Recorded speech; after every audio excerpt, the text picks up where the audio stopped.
बिस्मिल्लाहिर्रहमानिर्रहीम। अस्सलामु अलैकुम। मैं 22 साल की थी और आज मेरी रुखसती हुई थी। जब मैं अपने ससुराल में दाखिल हुई, 4 लड़कियों ने मुझे घेर लिया था। ये उम्र में मुझसे बड़ी लग रही थीं। इनकी उम्रें एक 25, 27, 24 और 23 के करीब होंगी। मैंने इनको देखा, मुझे लगा कि ये मेरी नंदें हैं। मेरे अम्मा अब्बा ने मुझे इस शादी से पहले अपने शौहर के ख़ानदान के बारे में कुछ नहीं बताया था, इसीलिए मैं इन्हें हैरत से देख रही थी। मैंने नंदू और सास के बारे में बड़ी भयानक बातें सुन रखी थीं। जब भी मैंने इन 4 लड़कियों को देखा तो मैं खौफज़दा सी हो गई थी, क्योंकि उन सब की शक्लें और कपड़े तकरीबन एक जैसे थे। लगता था जैसे वो लड़के की बहनें हैं और अब मिलकर मेरी ज़िंदगी जहन्नुम कर देंगी। लेकिन मेरी हैरत की इंतहा उस वक्त न रही जब मुझे पता चला कि ये मेरे शौहर की बेटियां हैं। या खुदाया, क्या मेरा शौहर पहले से शादीशुदा है? मैंने सोचा। थोड़ी देर के बाद वो भी मेरे पहलू में। मैंने मुंह दिखाई में उनका चेहरा देखा।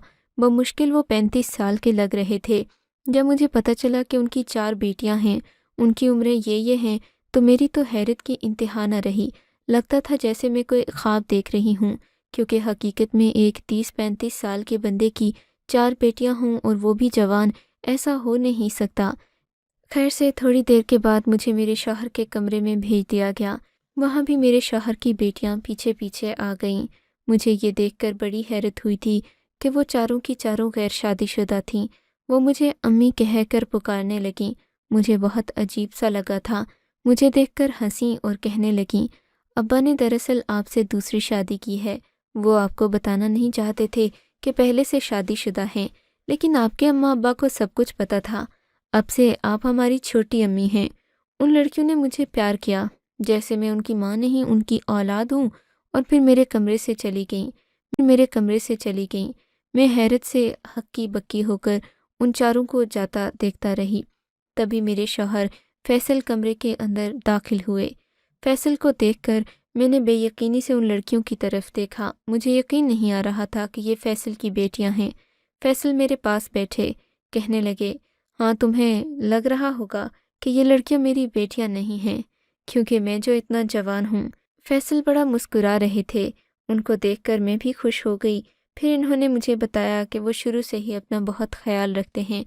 वो एक खिलाड़ी भी रहे हैं। इन्होंने सारी ज़िंदगी क्रिकेट खेली है, बैडमिंटन भी काफ़ी खेला है, जिसकी वजह से वो जवान नज़र आते हैं।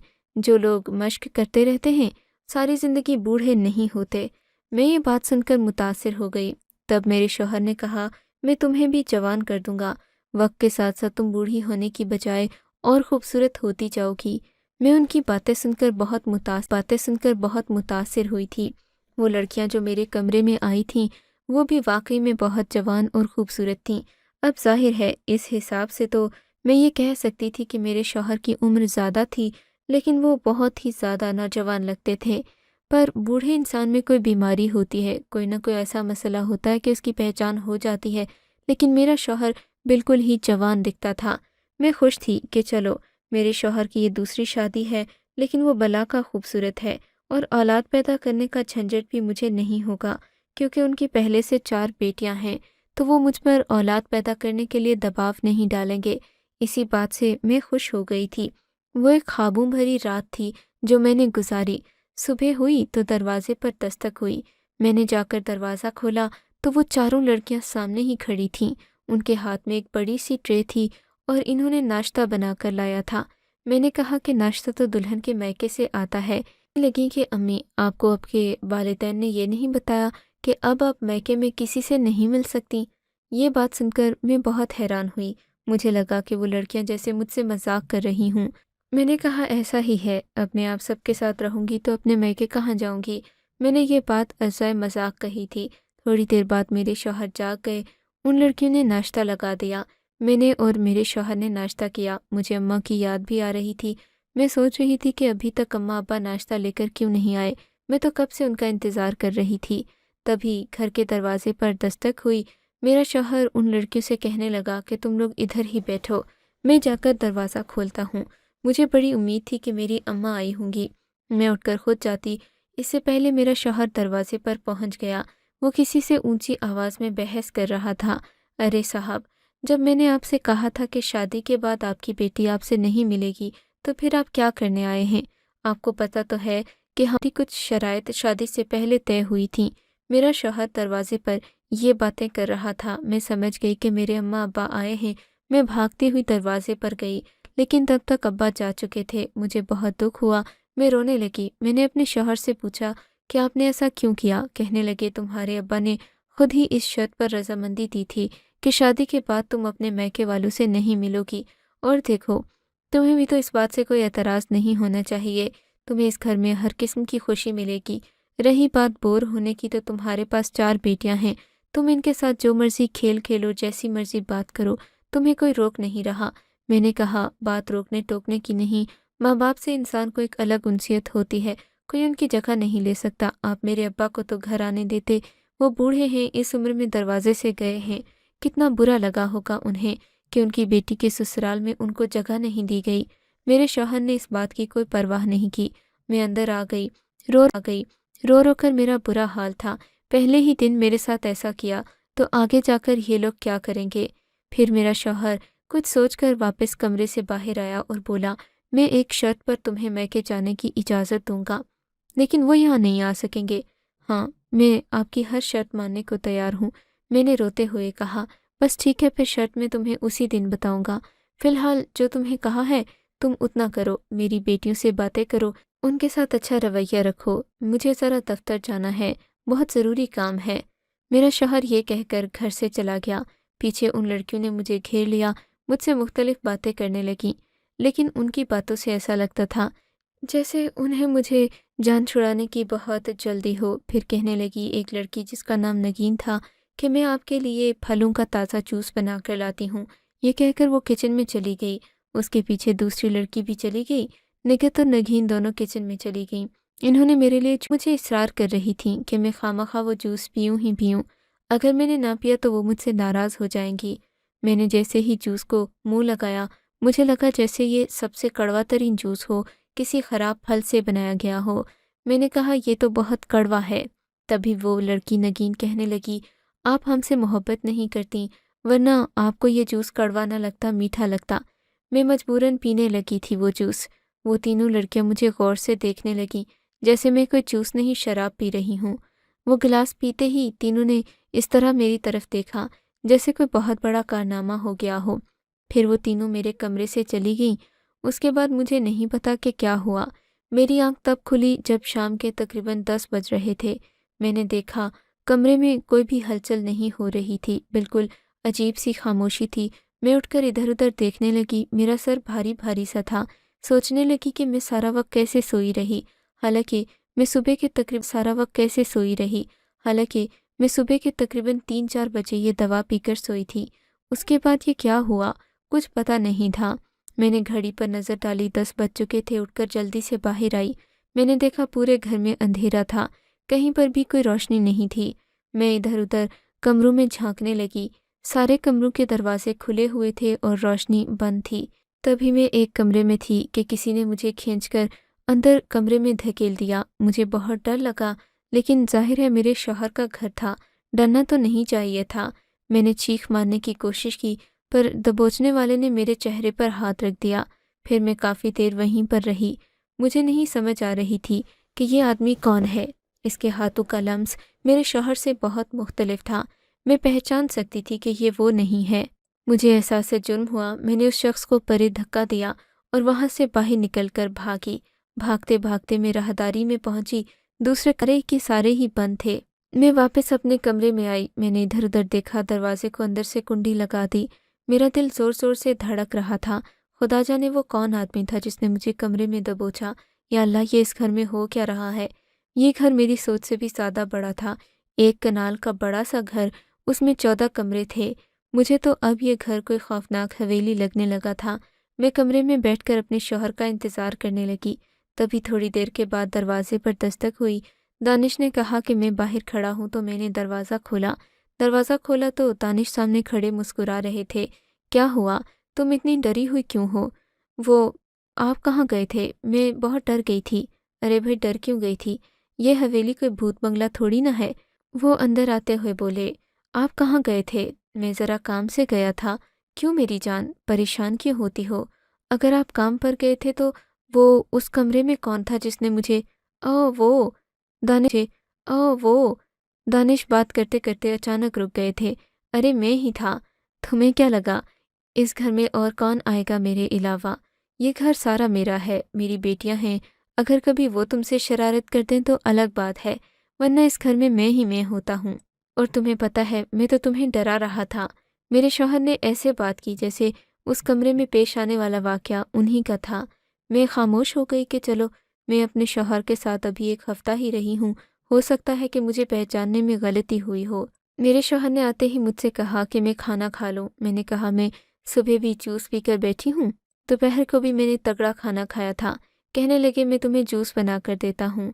मैंने इनकार कर दिया। मैंने कहा मैं जूस नहीं पीना चाहती। पर अजीब बात थी, मेरा शौहर भी मेरे लिए जूस बना कर ले आया। मैंने कहा मैं पीना ही नहीं चाहती, सुबह भी जूस पीकर सोई थी और अभी आँख खुली। कहने लगे बिल्कुल भी नहीं, तुम्हें अपनी सेहत का ख्याल रखना है, इसलिए फ़ौरन जूस पीना पड़ा। शौहर की ज़िद अजीब सी लगी, लेकिन फिर मैंने जूस पी लिया और वैसा ही हुआ। थोड़ी देर के बाद मेरी आँख लग गई। अब तो लगता था जैसे कि ये जूस ना हो बल्कि कोई शराब हो जो मुझे पिलाकर नशा करवा दिया जाता है, जिससे मुझे नींद आ जाती है। मुझे सख्त गुस्सा भी आ रहा था, क्योंकि अब की बार जब मेरी आँख खुली तो सुबह के 8 बज रहे थे। अब इतनी नींद तो इंसान को कुदरती तौर पर नहीं आती। ये नींद ज़ाहिर है नशे की दवा की नींद थी। मैं खामोश हो गई, जान गई थी कि अब मुझे क्या करना है। बिल्कुल भी किसी के हाथ की दी हुई कोई चीज़ नहीं खाऊंगी। ताज़ा फल खाऊंगी या फिर खुद से रोटी बना लूँगी। मैंने ऐसा ही किया। अगले दिन सुबह उठकर मैंने सारे घर के काम खुद किए थे, क्योंकि घर में हमेशा की तरह अजीब सी वीरानी और खामोशी थी। मैं इस खामोशी में किसी से क्या बात करती। मैंने सारा काम समेटा, अपने लिए नाश्ता बनाया और आज किसी ने मुझे तंग नहीं किया। लेकिन एक अजीब मंजर रात को मेरा मुंतज़िर था, जिसने मेरे होशो हवास उड़ा कर रख दिए। शाम तक मैं अपने शौहर का इंतज़ार करती रही। आज ना मुझे नींद आई, ना थकन हुई। शाम का वक्त हुआ, मैंने अच्छे कपड़े पहने, सज संवर कर अपने शौहर के लिए तैयार होकर दरवाजे के पास ही खड़ी उसका इंतज़ार कर रही थी। मुझे कोई काम पड़ गया, मैं वापस किचन में आई। इतने में मेरा शौहर घर के दरवाजे से अंदर दाखिल हुआ। अंदर दाखिल होते ही उसको चारों लड़कियों ने घेर लिया और उसे दूसरे कमरे में ले गईं। मैं हैरान थी कि वो मुझसे बात करने की बजाय अपनी बेटियों के कमरे में चला गया। मैं पीछे आई, उस कमरे के पास जाकर खड़ी हो गई जहाँ पर मेरा शौहर अपनी बेटियों के साथ मौजूद था। मैंने दरवाजे पर ज़ोर ज़ोर से दस्तक दी, पर दरवाज़ा नहीं खुला। 10 मिनट जब मैं ऐसे ही दरवाज़ा बजाती रही, मेरे शौहर ने गुस्से से दरवाज़ा खोला। उसकी आंखें गुस्से से लाल सुर्ख हो रही थीं। क्या कर रही हो तुम यहाँ? क्या मैंने तुम्हें मना नहीं किया कि तुम अपने कमरे तक महदूद रहो? फिर तुम इस पूरे घर में क्यों दंदनाती फिरती हो? वो मैं अंदर वो मैं अंदर आ सकती हूँ क्या? नहीं आ सकती। मेरा वक्त अभी बेटियों का है। मैं अपनी बेटियों के साथ हूँ। तुम्हें समझ नहीं आई? अपने कमरे में जाओ, तुम्हारा वक्त होगा तो मैं आ जाऊँगा। मुझे बड़ी हैरत हुई थी कि आखिर मेरे शौहर को अपनी बेटियों के पास गुजारने के लिए रात का वक्त ही मिला है। मैं उधर ही खड़ी हो गई। उसने मेरे मुंह पर दरवाज़ा बंद कर दिया। अंदर से मौसीकी की आवाज़ आने लगी। मेरा शौहर कुछ कह रहा था जो मेरे कान नहीं पड़ रहा था, न ही मुझे समझ आ रही थी। फिर मैंने खिड़की खोलने की कोशिश की कि अंदर का मंजर देख सकूं, पर वो भी न कर सकी। इसी धक्के की आवाज़ सुनकर मेरे शौहर ने दोबारा दरवाज़ा खोला। जब उसे लगा कि मैं इधर ही खड़ी हूँ तो बहुत गुस्सा हुआ। उसने मुझे हाथ से पकड़ा और मुझे कमरे तक ले आया। बोला कि लगता है तुमने जूस नहीं पिया, इसीलिए इतनी बेचैन हो रही हो। जूस पीती तो तुम्हें आराम भी आता और तुम पुरसकून होकर सो जाती। क्यों, तुम मुझे नींद की दवा खिलाकर अपने घर में मारना चाहते हो? क्यों मारूंगा? मैं तो चाहता हूँ कि तुम घर के काम करो। वैसे भी घर के कामों के लिए कोई लड़की नहीं है। कल से तुम पूरे घर के काम करोगी। लगता है कि तुम्हें ज़्यादा फारिग रह रहकर उल्टे सीधे ख्याल आने लगे हैं। मैं समझी थी कि शायद मेरा शौहर वैसे ही कह रहा होगा, यूं ही धमकी देकर मुझे शायद बाज रखना चाहता होगा ताकि मैं उसकी बेटियों से दूर रहूं। लेकिन ऐसा नहीं हुआ। अगले दिन मैं सुबह उठी तो मेरी एक बेटी निघत ने मुझे तकरीबन 10 जोड़े थमा दिए। वो सभी दुल्हन की तर्ज के बने जोड़े थे और बहुत महंगे और काफ़ी ज़्यादा भारी भी थे। कहने लगी कि ये कपड़े आज पूरा दिन लगाकर धो दें, हमें अपने काम पर जाना होता है, इसलिए परेशानी है। और हाँ, हमने शादी पर जाना है तो ये कपड़े सारे ही आपने धोने होंगे। میں نے کہا ٹھیک ہے، میں نے ہاں میں سر تو ہلا دیا، پر میں نے سوچ لیا تھا کہ مجھے کیا کرنا ہے۔ میں ان کی نوکرانی تو نہیں تھی کہ پورا دن بیٹھ کر کپڑے دھوتی۔ میں اس سے بات کر کے اوپر چھت پر جا کر میری نظر ارد گرد کے گھروں پر پڑی تو اندازہ ہوا کہ یہ کوئی پوش علاقہ نہیں ہے، بلکہ بہت ہی گندا سا محلہ تھا۔ نیلی ٹینکی والی ان چھتوں پر لٹکے کپڑے ان گھروں کی غربت کی داستان سنا رہے تھے۔ تبھی میں نے ایک عورت کو دیکھا جو دوسرے گھر کی چھت پر تھی، اشارے سے اسے اپنے پاس بلایا۔ کہنے لگی کیا بات ہے؟ میں اس گھر کے لوگوں سے بات نہیں کرتی، تم کوئی نئی لگ رہی ہو، کیا نئی آئی ہو یہاں پر؟ میں نے کہا کیا مطلب، تم اس گھر کے لوگوں سے بات نہیں کرتی؟ کہنے لگی بس یوں ہی۔ مجھے اس کا انداز عجیب سا لگا۔ میں نے کہا مجھے تم سے ایک کام تھا۔ بولی کہ جلدی کام بتاؤ، اگر میری ماں نے دیکھ لیا تو وہ بہت برا منائے گی۔ کہا کہ مجھے گھر میں کپڑے دھونے ہیں، اگر میں تمہیں 500 روپے 10 جوڑوں کے دوں تو کیا تم دھو دو گی؟ وہ تو خوشی خوشی مان گئی، کہنے لگی ہاں ٹھیک ہے، لیکن میں کپڑے ہی دھوؤں گی اور تمہارے گھر نہیں آؤں گی، تم اپنے کپڑے لا کر مجھے دے دو۔ میں نے کہا ایسا ممکن نہیں ہوگا، میں تمہیں 1000 روپے دے دوں گی، لیکن تم خدا کے لیے میرے گھر آ کر کپڑے دھو دو، مجھ سے اتنے کپڑے نہیں دھوئے جاتے، میری تو شادی کو بھی 1 مہینہ ہوا ہے۔ وہ لڑکی مان گئی، کہنے لگی ٹھیک ہے، پھر میں اپنی ماں کو لے کر آؤں گی۔ میں نے بھی اس کی بات پر حامی بھر لی۔ تھوڑی دیر کے بعد وہ میرے گھر کے دروازے پر کھڑی تھی، میں اسے اندر لے آئی۔ اسے دیکھتے ہی میری بیٹی چڑھ گئی، جبکہ وہ بھی میری بیٹی کو دیکھ کر تیوری چڑھانے لگی۔ بولی کہ خدا ایسی اولاد کسی کو نہ دے، یا اللہ ہم پر رحم فرما۔ یہ کہہ کر وہ کپڑے دھونے میں مصروف ہو گئی۔ میری بیٹی نگہت بہت غصے میں تھی، اس کا تو چہرہ اور کان لال ہو چکے تھے۔ مجھے سمجھ نہ آئی کہ آخر نوکرانی کے لانے پر نگہت کو مسئلہ کیا ہوا ہے۔ پورا دن یہ لڑکیاں میرا دماغ کھاتی رہیں۔ رات ہوئی، میرا شوہر گھر آیا تو اس کو بھی میری شکایت لگا دی۔ میرے شوہر دانش سے کہنے لگیں کہ تمہاری بیوی نے ہم سے پوچھے بغیر گھر میں کام والی کو گھسا دیا ہے، خدا جانے وہ کس کردار کی کام والی کو گھسا دیا ہے، خدا جانے وہ کس کردار کی مالک ہے، کہیں چور اچکی نہ ہو، اگر ایسا ہوا تو گھر کا سکون برباد ہو جائے گا۔ مجھے اس کی یہ بات بہت بری لگی۔ میں نے کہا میں نے کسی چورنی کو گھر میں نہیں لایا، بلکہ پڑوس سے ایک عورت آئی ہے، وہ کپڑے دھونے کے لیے آئی تھی۔ میرا شوہر یہ سن کر مجھ سے کچھ نہیں بولا، اپنی ان لڑکیوں سے کہنے لگا کہ تم لوگ کمرے میں چلو، میں آ کر بتاتا ہوں۔ آج میں نے ٹھان لی تھی کہ میں ایسے اکیلی نہیں رہوں گی، ساری باتیں سنوں گی جو میرا شوہر دانش ان لڑکیوں سے کرتا ہے۔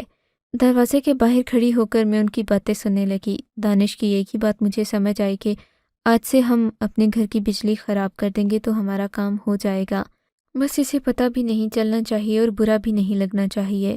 مجھے پورا یقین تھا کہ آج 10 بجے ضرور کچھ ہوگا جو مجھ سے چھپایا جا رہا ہے، اسی لیے میں نے اپنے شوہر کا دیا ہوا جوس نہیں پیا۔ اس نے بڑی ہمت کی، بڑی کوشش کی کہ وہ کسی طرح مجھے جوس پلانا جائے، پر میں نے بھی انکار کر دیا، کہا کہ آج جوس نہیں پیوں گی۔ تھوڑی دیر بعد وہ میرے لیے کھانا لے کر آ گیا۔ میں سمجھ گئی کہ یہ لوگ مجھے بے ہوش کرنا چاہتے ہیں۔ میں نے اور کوئی بات نہیں کی، میں نے کہا کہ میں کھانا کھا چکی ہوں۔ میں سونے کی اداکاری کرنے لگی۔ تھوڑی دیر کے بعد میرا شوہر کمرہ بند کر کے باہر چلا گیا۔ میں اس کے پیچھے جاتی، لیکن باہر سے دروازہ بند تھا۔ اب مجھے بہت عجیب لگنے لگا تھا۔ میں سچ میں اس قدر پریشان ہو گئی تھی کہ اپنی پریشانی کسی کو بتا بھی نہیں سکتی تھی۔ اب میں نے اماں سے بات کرنے کا فیصلہ کیا۔ اماں کو ساری بات بتاتی کیسے، ان کو تو ان لوگوں نے یہاں آنے سے ہی منع کر دیا تھا۔ خیر، میں نے اپنی ایک پڑوسن کو جو کہ میرے گھر میں کام کرنے آتی تھی ہمراز بنا لیا۔ رفتہ رفتہ وہ بھی مجھ سے باتیں کرنے لگی۔ بولی کہ میں دراصل ان لوگوں سے بہت ڈرتی ہوں۔ تم سوچتی ہوگی کہ یہ باپ بیٹیاں ہیں، پر یہ تو ایک پورا مافیا ہے۔ انہوں نے تم سے شادی بھی اسی لیے کی تاکہ ان لوگوں کو شریف محلے میں رہنے کے لیے گھر مل سکے، ورنہ تو یہ اتنے بدنام زمانہ ہیں کہ ان کو لوگ فوراً ہی پہچان لیتے ہیں۔ یہ لڑکیاں اس لیے باہر نہیں جاتی کہ غلط کاموں میں ملوث ہیں، اور تمہارا شوہر اور یہ لڑکیاں یہ چاہتی ہیں کہ بس ہمارا کام چلتا رہے، کاروبار چلتا رہے، اور ہم یہ بھی مشہور کریں کہ ہم نے تو اس محلے میں رشتہ داری کی ہوئی ہے، اس محلے کی بیٹی ہمارے گھر میں ہے، اسی لیے لوگ انہیں کچھ کہتے نہیں ہیں، ورنہ یہ جس محلے میں رہتے ہیں وہاں کوئی ان کو برداشت نہیں کرتا۔ یہ بات سن کر میرے تو رونگٹے کھڑے ہو گئے۔ تو کیا یہ لڑکیاں میرے شوہر کی بیٹیاں نہیں ہیں؟ نہیں تو تم پاگل ہو گئی ہو کیا؟ ان دونوں کی عمریں دیکھو اور پھر خود ہی فیصلہ کرو کہ کیا اتنی جوان عمر میں कोई शख्स 25 साल की लड़की का बाप बन सकता है? ये सारा एक गिरोह है। तुम जितनी जल्दी यहाँ से भाग सकती हो भाग जाओ। ये सिर्फ तुम्हें इस्तेमाल कर रहे हैं। पड़ोसन की बातें सुनकर मेरे तो रोंगटे खड़े हो गए थे। मैं उस घर से कैसे है गैर महसूस तरीके से सही, पर जब भी मैं दरवाजे के करीब जाती कोई न कोई बहाना बनाकर ये लोग मुझे घर के अंदर ले आते। मुझे अक्सर ये नशे की दवा देने की कोशिश भी करते ताकि बस मैं इनका मोहरा बनकर इनके घर में रहूं। मैंने सोच लिया था कि अब मैं दरवाजे के रास्ते तो बाहर नहीं निकल सकती। मैंने उसी शाम घर की छत से अपनी पड़ोसन की छत पर जाने का फ़ैसला किया। उसने मेरी भरपूर मदद की और मैं अपनी जान बचाकर अपने घर भागने में कामयाब हुई थी। मेरे माँ बाप को शुक्र है कि इन लोगों ने तंग नहीं किया, क्योंकि इनके बस में ये बात नहीं थी। ऐसा करते तो मोहल्ले में इनका पोल भी खुल जाना था। मुझे अफसोस है कि मैं एक ऐसे शख्स के निकाह में रही जो कि एक गैंग का हिस्सा था, पर वो तलाक दिए बगैर ही वहाँ से घर समेट कर चले गए हैं। अब मुझे समझ नहीं आती कि मैं क्या करूं। हकीकत पता चलने के बाद मेरे अम्मा अब्बा मेरी दूसरी शादी करना चाहते हैं, पर वो आदमी मेरी ज़िंदगी से गायब हो गया है। वो एक गैंग का हिस्सा था। अब मुझे कि मेरी शादी कैसे हो सकती है जबकि मेरे पहले शौहर ने मुझे तलाक नहीं दी। आपकी नज़र में अगर इसका कोई हल है तो मुझे ज़रूर बताइएगा। आपको अगर ये कहानी अच्छी लगी है तो इस वीडियो को लाइक कीजिए और इस तरह की मज़ीद कहानियाँ सुनने के लिए हमारे चैनल को ज़रूर सब्सक्राइब कीजिए। कहानी सुनने का शुक्रिया। आपसे मुलाकात होगी अगली वीडियो में। तब तक के लिए अल्लाह हाफ़िज़।